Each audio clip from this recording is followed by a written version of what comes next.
Ole Miss stuns Georgia. Lane Kiffin, there's got to be a little regret. You are Locked On College Football with Spencer McLaughlin, your daily podcast on all things college football. Part of the Locked On Podcast Network, your team every day.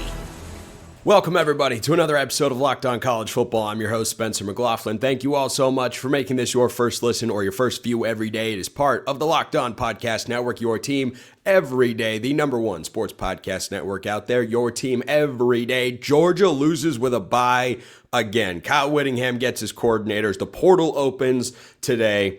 A lot to get to. This episode brought to you by our friends at FanDuel. Before tip-off, check the FanDuel app and see what's dropping during NBA Happy Hour every Friday from 6 to 7:30 p.m. Eastern. Lane Kiffin made a mistake. He made a mistake. And look, I thought Georgia would win the game. I thought Kirby would learn from what happened last year against Notre Dame. He didn't. I thought the defense had changed because I watched them play. They didn't. Turns out they were just getting a tune-up against an Alabama offense that isn't very hard to stop, as Indiana showed us in the Rose Bowl beatdown. Yes, I was surprised that Georgia didn't find a way to win. Gunnar Stockton in the fourth quarter, the Georgia defense, Kirby Smart. Georgia had won 75 consecutive games or something under Kirby Smart when leading going into the fourth quarter, and Trinidad Chambliss said, nope, I'm done with that. Lane Kiffin bailed on this team. He jumped ship. Didn't have to. Did not have to. Yes, LSU is a better job. Yes, it is. You can save your comments now. People that want to point out something that I've admitted before, that's absolutely true. It doesn't mean Ole Miss doesn't have everything you needed to win a national championship, and they just showed that. They just went toe-to-toe with the SEC champions. I mean, you already should have known, Lane Kiffin, in your own head that, hey, I've got what I need to compete with the best in the sport, because they had this Georgia team on the ropes on the road, up 9 in the second half, and then they couldn't finish the job in the fourth quarter. Pete Golding's squad got it done. And yeah, some of the coaches that are working in that particular game are going to join Lane Kiffin. But at some level, it's about the guys in the locker room. Yep, coaching matters. Not going to sit here and tell you it doesn't. Curt Cignetti is the only coach to win a college football playoff game with a bye. You realize how crazy that is? I'm talking about that more later on today's show.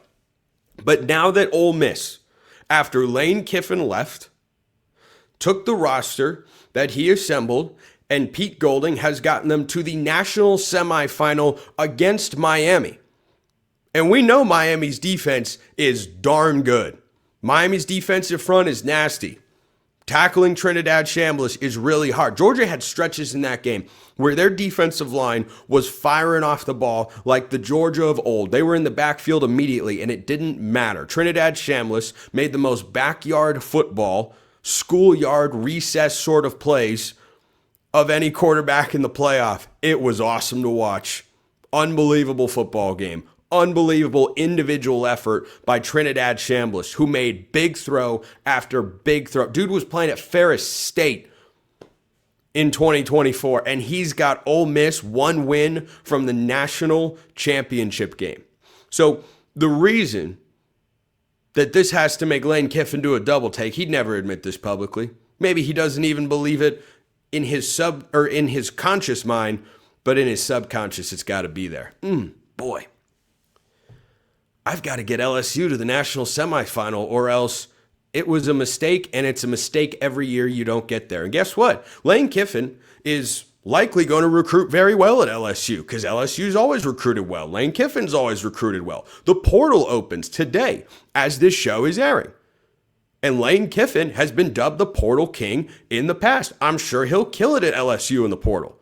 Even if you do all of those things correctly, you could still go to the playoff and not reach the semifinal for the first couple of years of your tenure. And anything short of that, and it will have been a mistake to go to LSU. Because you will have been setting yourself back, unless your ultimate goal isn't to win a national championship. I presume that it is. But if you had been able to take Ole Miss to the position where they currently are, and I suspect he would have, what would that have done to the recruiting potential of the Rebels? Were you able, this is what the question comes down to. Were you able to build a roster capable of winning a national championship at Ole Miss? We just saw. Trinidad Chambliss just showed you. The answer is yes. You were able to do that. So now you feel you're more capable of doing that. So you've just ratcheted up the pressure to win at Ole Miss right away.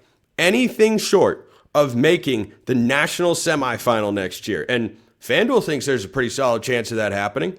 Our friends at FanDuel have got a look-ahead win total for the LSU Tigers next year, and it's 9.5. That's pretty darn good. I believe Ole Miss's this year was 8.5. How interesting. How would you feel about that right now? I don't know. Let's see how the portal goes. Let's see how the portal goes, what the roster's going to look like, go through spring ball, and all of that good stuff. But as if the pressure wasn't already significant on one of the great coaching mercenaries in college football history, Ole Miss winning just ratcheted that pressure up even more. You better make it happen. You better, or you're going to look back with regret. And LSU fans, you saw the way they turned on Brian Kelly. He didn't lose, he just didn't win enough. This is a fan base that has a very high expectation and standard of winning. I don't fault them for having that. I've watched that program, and you all have as well, win national championships under several different head coaches. 3 in my lifetime, as a matter of fact. And so if you go there and you don't win the way that you did at Ole Miss, if can you imagine? I'm going to remind everybody of this as often as I possibly can. I hope I throw it out like once a week, every week from now until the 2026 college football season kicks off at the end of August. LSU travels to Oxford next year. If Lane Kiffin loses that game, if Ole Miss is playing, can you imagine this? Imagine if Ole Miss beats Miami. Entirely feasible. I haven't checked the line. Let me check the line real quick. See if FanDuel's got that up. I imagine they will. Look ahead line. Ole Miss. 3.5-point dog against Miami. How about that? Let's say Ole Miss. That's, again, according to our friends at FanDuel. Maybe it's changed by the time you're listening to or watching this show. Indiana opened -4.5 against Oregon, by the way. It's -3.5 now. If you think that's value, hey, go for it. So if Ole Miss were to beat Miami and go to the national championship game, that's where the goalposts would go to. That would be the constant comparison.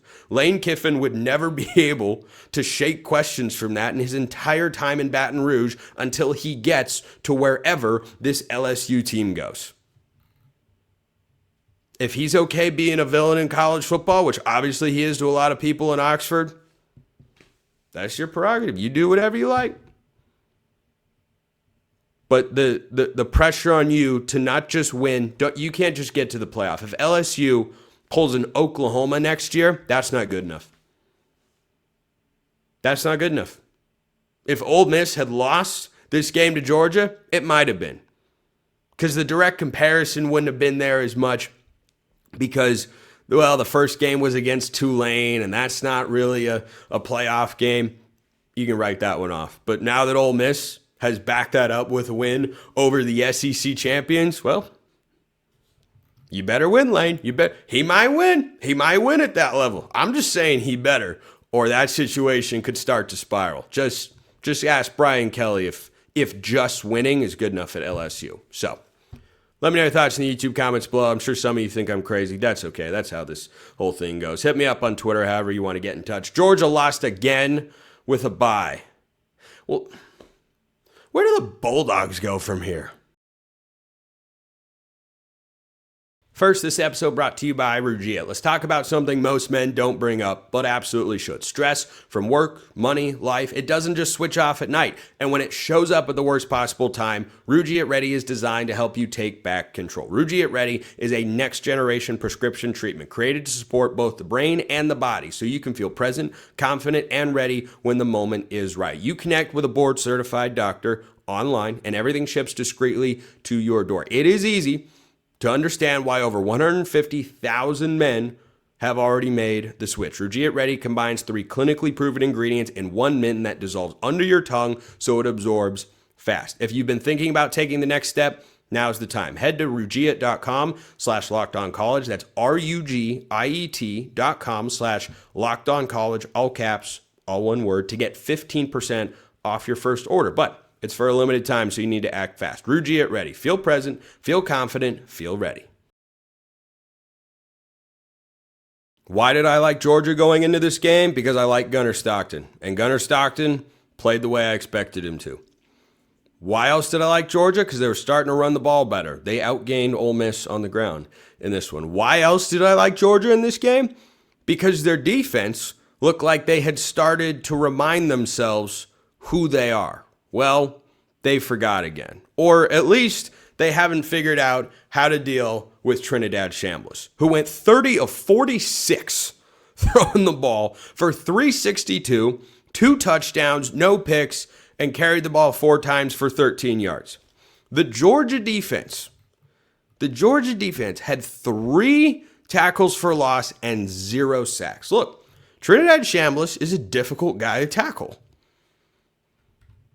But something has been missing for the last couple of years. Georgia has always been a program under Kirby Smart, in his own words, that is about toughness, physicality, grit, and big hits, and it just isn't there. I'm watching these teams play for the second time this year, and I thought Pete Golding is the head coach and Kirby Smart, both former defensive coordinators, I thought second time around they would have had adjustments from the first game, which was an absolute certified old school Big 12 shootout.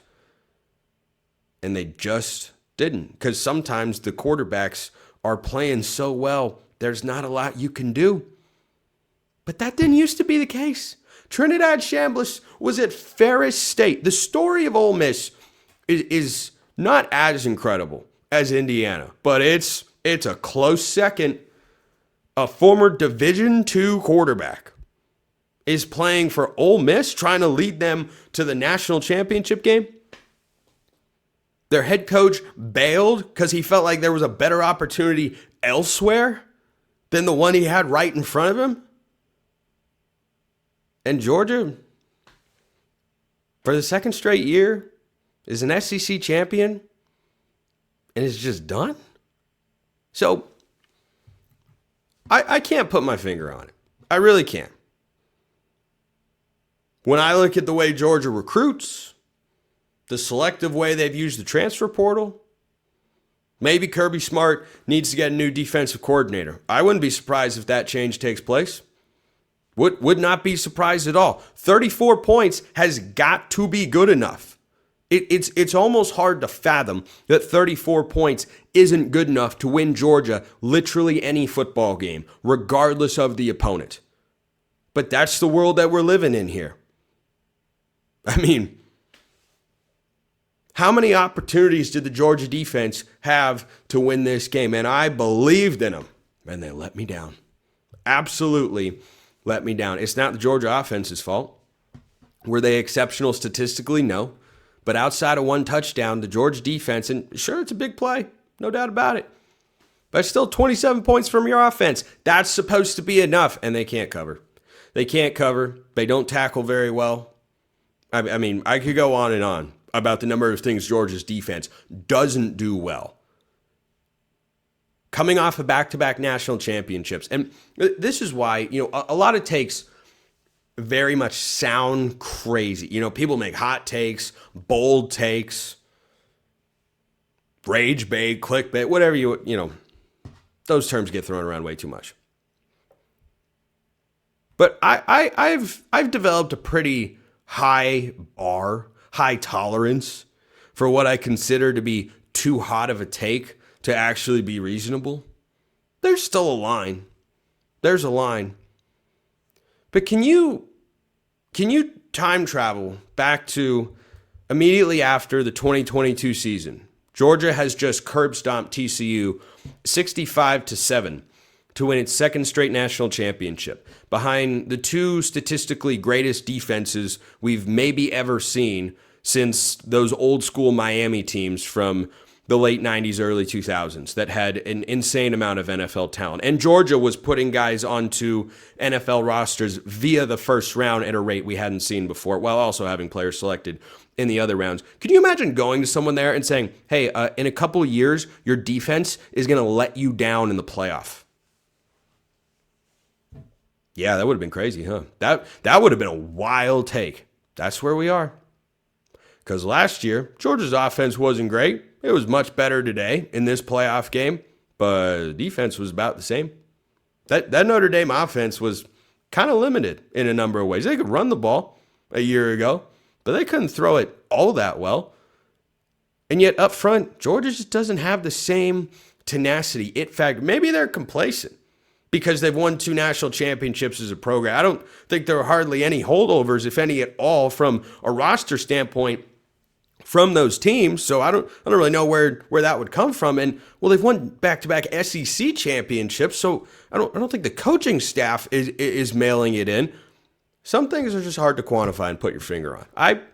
I can't put my finger on it. I wish I could have an off-the-record conversation with Kirby Smart and get his thoughts on what exactly is wrong with the Georgia defense. Because go look at the recruiting rankings. It hasn't slipped. They've got transfers that, not very many, by the way.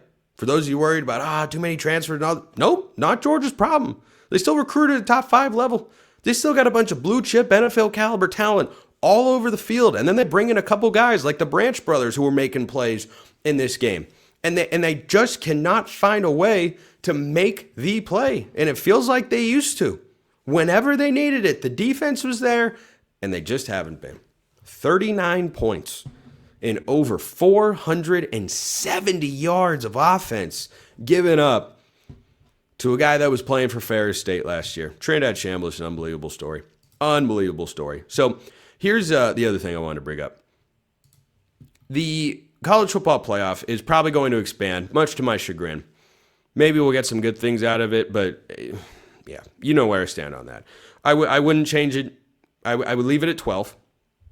I would reward the teams that get a bye with a home playoff game. I wouldn't delay the playing of the playoff games, and I'd probably do away with conference championship games. That's where I'd go from here.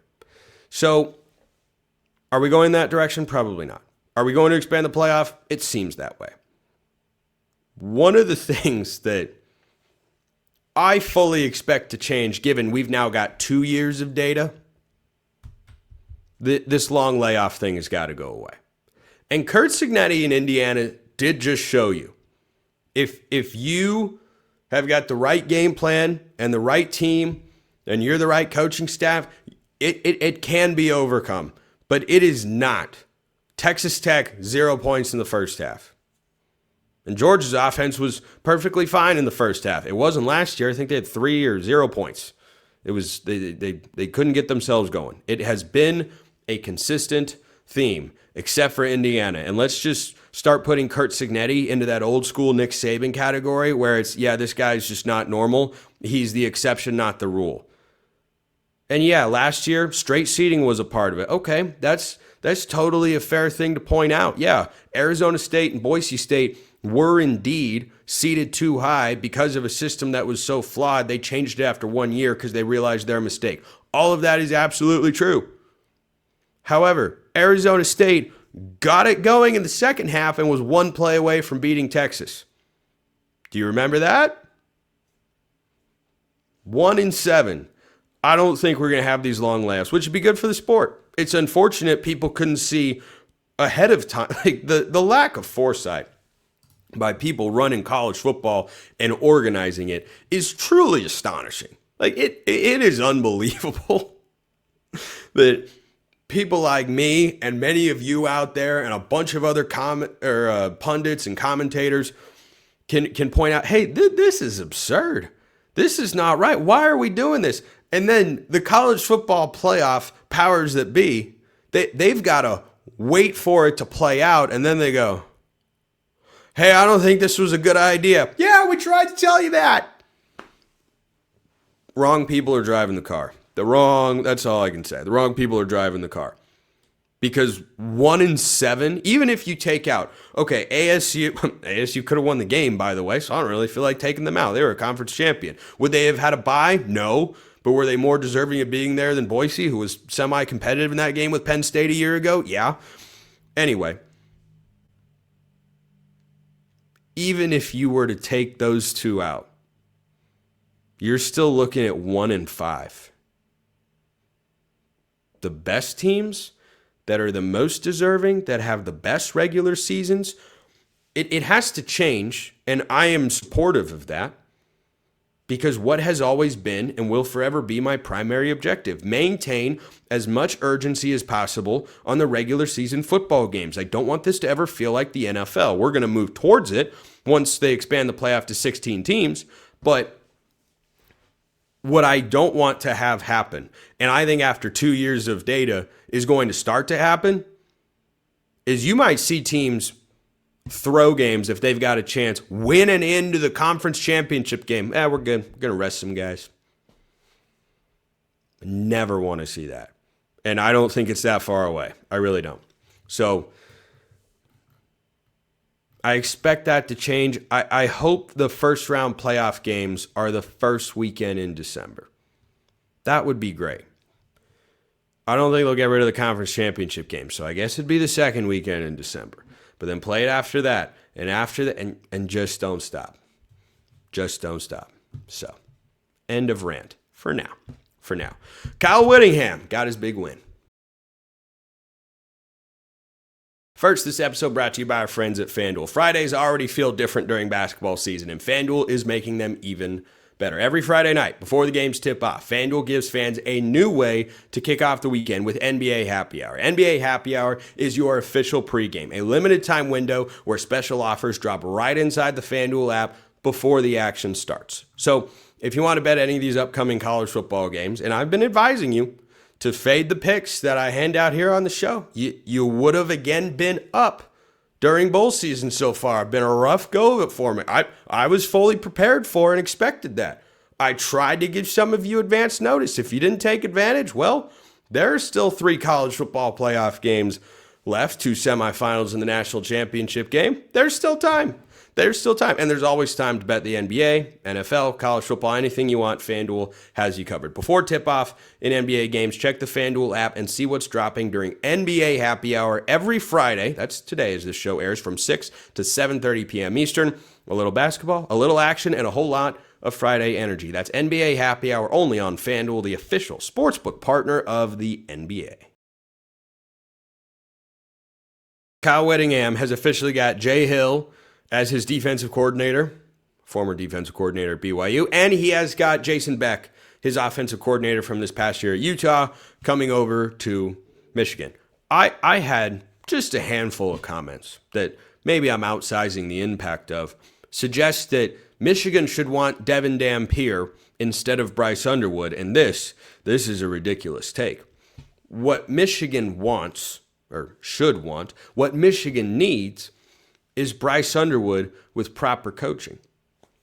Jason Beck just took Devin Dampier from the Mountain West to the Big 12. By the way, he won at New Mexico as the OC. That's not an easy thing to do. And then he went into the Big 12 and went 10-2 and rewrote the Utah history book and had an offense that was predicated around having a mobile quarterback, which he now has in Bryce Underwood. I think that Michigan easily is a Big Ten championship contender in 2026. Presuming they don't completely botch the portal, I don't think they need that much. Maybe an edge player. Talked about one on a recent episode of the show. And by the way, they hired the defensive ends coach from Utah. I bet they'll make a move there. And then probably a receiver or 2, maybe a tight end, possibly the guy from New Mexico. One other piece here or there, and Michigan should be good to go. And then get Jason Beck and Bryce Underwood in a room together, start studying film. If there are any mechanical issues he feels need to be corrected, I don't think there necessarily are. Get him understanding the offense, And I tell you what, Bryce Underwood can be a Heisman finalist with Jason Beck as his offensive coordinator. If you're a Michigan fan, or if you're just a college football fan, and you didn't watch any Utah offense this year, they were explosive in the run game. They were creative. They were clever. They can throw the football down the field as well. There's nothing Jason Beck can't do. Whatever identity Kyle Whittingham wants to instill, Jason Beck can do it. Whatever game script a particular matchup needs to follow, Jason Beck can get you there. And his offense with Bryce Underwood, man, that is a match made in heaven. Bryce Underwood is just a bigger, stronger, maybe not quite as fast version of Devin Dampier. Do you know what Dampier's numbers were? I should have had them pulled up already. That one's on me. I got to tap my chest on that. Okay. Dampier, 63.5% completion, just under 2,500 yards, 24 touchdowns, 5 interceptions. By the way, his passing numbers got better after he went from New Mexico to Utah. It's called quarterback development. Oh, did I also mention that Dampier ran for 835 yards and 10 touchdowns? Everything about this works. The toughness and physicality that Michigan has made a hallmark of its program for the last several years, he's going to be able to bring that.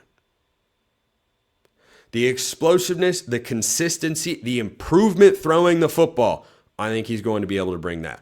On the other side, Jay Hill is a defensive coordinator. He is as respected of a defensive mind west of the Mississippi as there is in the coaching world. It is a significant loss for BYU. Losing Jason Beck is a significant loss for Utah. And Kyle Whittingham, boy, he's pulled it off. And he's going to go be a Big Ten championship contender right away, assuming they get the portal right. And I don't believe that they need very much. If you avoid a mass exodus of certain key players and you bring in a couple of guys, even with a tough schedule, Michigan will be really, really good. I think conservatively, Ohio State has not hired an offensive coordinator for 2026 yet, at least that I'm aware of. I'm trying to think of a staff that I automatically think is better than the one that exists in Ann Arbor in the Big Ten.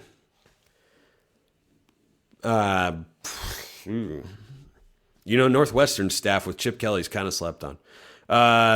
They had a decent season, and they're not doing it with a whole heck of a lot of talent compared to everybody else. So, Ohio State, I don't know who the OC is, but Ryan Day and Matt Patricia have got to be in there at the very least. Oregon's got 2 new coordinators. Don't know what they're going to be able to do. One of them hasn't been a full-time OC in 10 years. Yeah, Michigan might have the best staff in the Big Ten. I might need to put some thought into that. I can't put them... oh. See, this is why you got to put thought into things. Okay, Indiana's staff is number 1. Let's just get that out of the way. I can't believe it took me that long to get there. I think my subconscious is still trying to wrap its mind around, metaphorically, the fact that Indiana is just the best team in all of college football and might just go win the national championship. So yeah, Indiana has got the best staff in the Big Ten. After that, you know what? I'm a list guy. I like having a list of things or teams in front of me, and then after that, assessing my thought. Okay, so Indiana, yeah, they're number 1. USC just lost their defensive coordinator, so no. Oregon, 2 new coordinators, no. Ohio State, maybe. Iowa, no. Washington, no. Illinois, no. Minnesota, no. Nebraska, yeah. Nebraska staff not bad, but I think I'm taking Michigan staff there. But Rob Outridge, the San Diego State defense coordinator, Dana Holgorsen, this is pretty good staff that Matt Rule's got. Again, we're just talking staff, not talking personnel, not talking team outlook or anything like that. Matt Campbell has got, of course, Danton Lynn is his defensive coordinator from USC. I think I'd rather have Jay Hill, and I like Danton Lynn a lot. I really, really do. Wisconsin, no. Rutgers, Michigan State, Maryland. Yeah, so Michigan's probably got the second best coaching staff on paper in the Big Ten. Yeah. Expectations really high in Ann Arbor. Appreciate everyone listening. I'll see you next time. Until then, hope you all have a wonderful rest of your day.